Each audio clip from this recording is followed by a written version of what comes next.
So we're in Clovis, California, and we are doing a quick repair here on a toilet. First problem they were having is the valve itself was not shutting down all the way. It was a multi-turn valve, and they couldn't get the water to shut off to work on the toilet. So we've gone ahead and replaced that, shut the water down to the home, replaced it with a new quarter turn, so you can see quarter turn to the right or clockwise, and then back on, quarter turn to the left. And additionally, we replaced the supply line. The old supply line was new, however, it had been tightened down against the previous filler assembly, and it had some debris that was stuck in between on the gasket and embedded in it. So we just went ahead and replaced that. It's like a $5 item, no big deal, just to get that a clean installation there. Additionally, we replaced the filler. The filler here, again, the existing filler had been replaced, and it had been disassembled. Unfortunately, we couldn't really tell if it was still functioning correctly, so we went ahead and replaced that. Again, this is a $5-10 item at Home Depot, so not a big deal.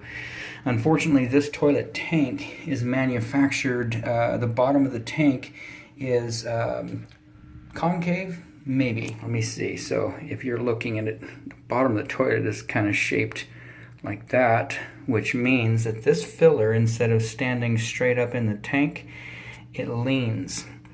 What I've done is I've taken a toilet shim here. It's a hard plastic shim, and slid it in between the top of the filler valve to keep it away from the side of the toilet tank. Reason being, as you can see, this float needs to rise up and down, and you can see there's a very small gap. Maybe you can't see, but there is a very small gap between the side of the toilet tank and that float. And without that spacer in there, that float was catching, which meant that float would not operate. So it's a temporary fix. I don't know if it's a long-term fix, or if that, through vibration or anything, that shim would slip out of there. It's in there pretty good, but probably just monitor that and make sure that you keep that in place. Additionally, went ahead and replaced the flapper. That's a generic flapper down there. Went ahead and cut the back side of it out. It was all one piece. It kind of hugged the pipe, and we cut the back out, just assembled it, put it on there, and it seems to be sealing correctly, so we're going to leave that in place.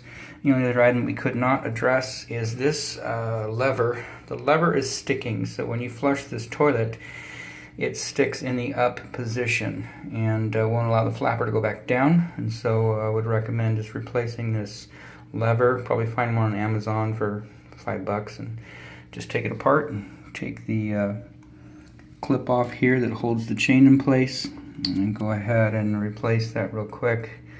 Keep in mind that these threads are backwards threads. They don't tighten to the right like a normal thread. They do tighten to the left. So when you're loosening it, you're going to loosen it to the right, pull the whole thing out, and then tighten it back down.